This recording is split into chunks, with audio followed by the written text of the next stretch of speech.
বিজেপির পক্ষে পরের বক্তা সুনীল ব্যানার্জি।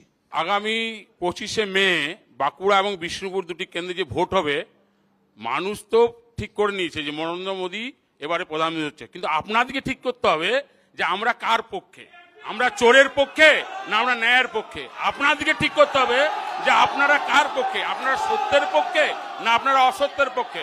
আপনাদেরকে ঠিক করতে হবে এই ভোটটাতে যে বাঁকুড়ায় যিনি গত 5 বছর ধরে ডাক্তারবাবু কাজ করে গেছেন, সেই কাজের পরিণাম তার আগের বারে যিনি আমাদের চিত্রনায়িকা মনমোহন সেন ছিলেন, তিনি কি কাজ করেছেন। তিনি তার 2 কোটি টাকা খরচা করতে পারেনি, সেই 2 কোটি টাকা ডাক্তারবাবু খরচা করেছেন। এবং এটাও বলে দিই, ডাক্তারবাবু যে সুজন, ভদ্র, নম্র চিকিৎসক, এবং উনি যে বাঁকুড়ার মধ্যে যে কাজগুলো করছেন সেই কাজগুলো কিন্তু আমরা বিগত যে তৃণমূলের ছিল তার কাছ থেকে দেখতে পাইনি। উনি এখানে রেলের মধ্যে রেলের লিফট করেছেন, বৃদ্ধ মানুষদের, বিকলাঙ্গদের জন্য ভালো করার জন্য। উনি করেছেন কি যে এখানে যে দামোদর এবং দ্বারকেশ্বর নদীর মধ্যে বাঁকুড়া খরাপবন এরিয়া, সেই খরাপবন এরিয়া জলের প্রকল্প করার জন্য অনুমোদন করেছেন। উনি বাঁকুড়া সুপার ফ্যাসিলিটিজ হসপিটালের জন্য 1.5 লাখ কোটি টাকা দিয়েছেন এমপি ল্যান্ড থেকে, এবং সেইটা অপদার্থ এই রাজ্যের মন্ত্রী তারা সেইগুলোকে অকেজ করে রেখেছে, তারা সেইগুলোকে জন্য যন্ত্রপাতি এবং স্বাস্থ্যকর্মী নিয়োগ করেননি। এবং এটাও বলছি, কাঠজুড়িডাঙ্গা কেশরা যে রেল স্টেশন, হল স্টেশন, অনেকদিন আগেকার এটা দাবি, সেই দাবি ডাক্তার সুভাষ সরকার পূরণ করেছে। তাই আমি অনুরোধ করবো আপনাদের যে আগামী যে লোকসভার ভোট 25শে মে আসছে, এই ডাক্তারবাবুকে পুনরায় আপনারা জিতাবেন এবং সৌমিত্র খাকে আপনারা জিতাবেন, কারণ উনি ওখানে হাম্বি ব্রিজ অনেক কিছু করেছেন যে যে জায়গাগুলোতে কোনোদিন হয়নি। মানুষের যেটা আবেগ আছে বিষ্ণুপুরের, সেই আবেগকে তারা ধরে রেখে পড়ে সৌমিত্র খা কাজ করে যাচ্ছেন। পশ্চিমবাংলার মানুষ জানে কিভাবে পরিবর্তন করতে হয়, পশ্চিমবঙ্গের মানুষ জানে যে কিভাবে এখানে কাজ হচ্ছে, কিভাবে চুরি হচ্ছে, কিভাবে কাটমানি হচ্ছে, কিভাবে মানুষ ইয়ে করছে। তাই পশ্চিমবঙ্গের মানুষকে আমাদের বিশ্বাস আছে, এই বিশ্বাস রেখে পশ্চিমবঙ্গের মানুষের উপর ভরসা রেখে আমরা জানি আগামী বাঁকুড়া এবং বিষ্ণুপুর লোকসভায় পদ্মফুল চিহ্ন দিয়ে ডাক্তার সুভাষ সরকার এবং সৌমিত্র খাকে বিপুল ভোটে জয় করবেন। এবং এটাও বলে দিলাম যে আগামী যে নির্বাচন, সেই নির্বাচন মানুষের কাছে একটা পরীক্ষা, যে পশ্চিমবাংলার থেকে যদি আমরা বেশি সংখ্যক আসন পাই, সেই আসন পাওয়ার পরে আমরা পশ্চিমবঙ্গের রাজনীতিতে ডেমোক্রেটিকভাবে গণতান্ত্রিকভাবে পরিবর্তন আনবো এবং পশ্চিমবঙ্গের মানুষকে সুফল দেবো। কারণ যে সুফলটা দিতে পারেনি আমাদের মুখ্যমন্ত্রী, যে সুফলের মধ্যে দিয়ে মুখ্যমন্ত্রীকে আনার জন্য আমরা লড়েছিলাম 2011-তে, কিন্তু দেখেছি বারবার তিনি ফেলে দিচ্ছেন। তার শিক্ষামন্ত্রী জেলে, তার খাদ্যমন্ত্রী জেলে, প্রত্যেকে আর জেলের মধ্যে। আপনারা কি চান? চিৎকার করলে হয় না, মানুষের মধ্যে আবেগ থাকবে, চিৎকার করবেন। প্রত্যেককে আমার ভালোবাসা এবং আন্তরিক শুভেচ্ছা জানিয়ে আমি শেষ করলাম। সুনীল ব্যানার্জি উন্নয়নের ফিরিস্তি যেমন বললেন, পাশাপাশি তৃণমূলের দুর্নীতির প্রশ্নও তুলেছেন। উত্তর দেবেন তৃণমূল কংগ্রেসের পক্ষে অলোক মুখার্জি।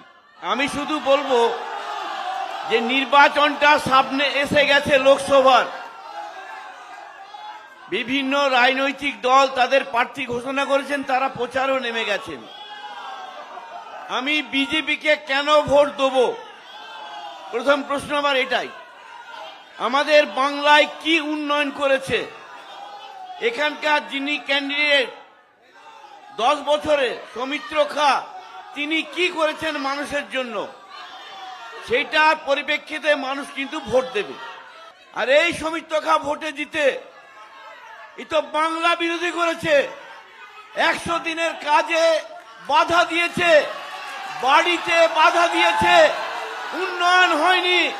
ইনি শুধু দিল্লি থাকেন, এনাকে কেন ভোট দেবেন? তাছাড়া সুজাতাকে যে প্রার্থী করেছেন আমাদের মমতা বন্দ্যোপাধ্যায়, অভিষেক বন্দ্যোপাধ্যায়, তিনি হচ্ছেন ঘরের মেয়ে, বড়জোড়ার মেয়ে, বিষ্ণুপুরের মেয়ে, লোকাল, তাকে যখন তখন মানুষ ডাকলেই পাবে।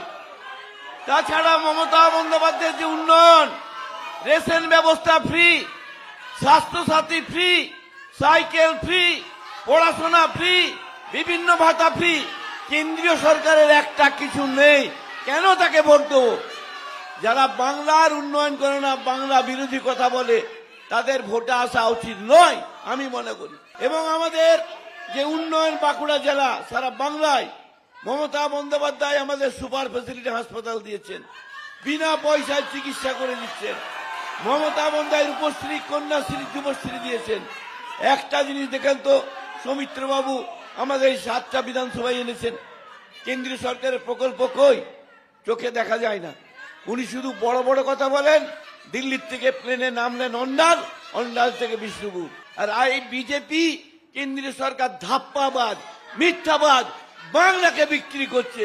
এটুকু আপনাদের বলতে পারি যে বিজেপির একটি ভোটও নেই। নিশ্চিত থাকুন 4 তারিখে ধন্যবাদ, চাবি আলোকদা। খুলবে সারা বাংলায়। তৃণমূল তৃণমূল তৃণমূল, মমতাদের হাত শক্ত হবে। বিজেপি কোথায় চলে যাবে ফুট করে কেউ টের পাবে না। নমস্কার। ধন্যবাদ অলোকদা।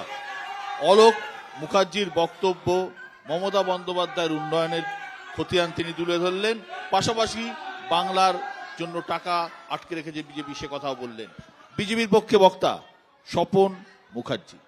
ভারতবর্ষে এই যে ভোট, এই ভোটে ভারতবর্ষের মানুষ ঠিক করবেন প্রধানমন্ত্রী কে হবেন। কত সিট দরকার? 272। তো সারা ভারতবর্ষ জুড়ে যে রাজনৈতিক দলটি কম করে 272 সিট নিয়ে আসবে সেই দল থেকে প্রধানমন্ত্রী ঠিক হবেন। অপরদিকে একটা জোট হয়েছে, ইন্ডি জোট। মাননীয় মমতা ব্যানার্জি বলছিলেন যে ইন্ডি জোট আমি প্রতিষ্ঠা করেছি, মাননীয় মমতা ব্যানার্জি বলেছেন। আবার গতকাল বলেছেন যে নরেন্দ্র মোদী সরকার আসছে না, আমরা বাইরের থেকে সমর্থন করব। যে ইন্ডি জোট সিপিএম এবং তৃণমূল মিলে দিল্লিতে পাশাপাশি চেয়ারে বসে ইন্ডি জোট প্রতিষ্ঠা করলেন, সেই ইন্ডি জোটে তৃণমূল এবং সিপিএম পশ্চিমবঙ্গের যে 42টি সিট আছে সেখানে লড়াই করছে। তাহলে একদিকে হচ্ছে এনডিএ, শক্তিশালী এনডিএ, অপরদিকে হচ্ছে এই যে ইন্ডি জোটের যেটা পিন্ডি চটকে গেছে এরকম একটা অবস্থা। তো বর্তমান বাঁকুড়া জেলার মানুষ, আমরা জানি বাঁকুড়া জেলা মাধ্যমিক উচ্চ মাধ্যমিকে এখানে ছাত্ররা খুব ভালো রেজাল্ট করেন এবং বাঁকুড়া জেলার যারা অভিভাবক আছেন, যারা ভোটার আছেন, তারা সুচিন্তিত মতামত প্রয়োগ করে 19 সালে নরেন্দ্র মোদীকে প্রধানমন্ত্রী করার জন্যে ডক্টর সুভাষ সরকারকে জিতিয়েছেন এবং তারা দেখেছেন যে নরেন্দ্র মোদীর কার্যকলাপে তিনি কি করেছেন, ডক্টর সুভাষ সরকার কেমন কাজ করেছেন।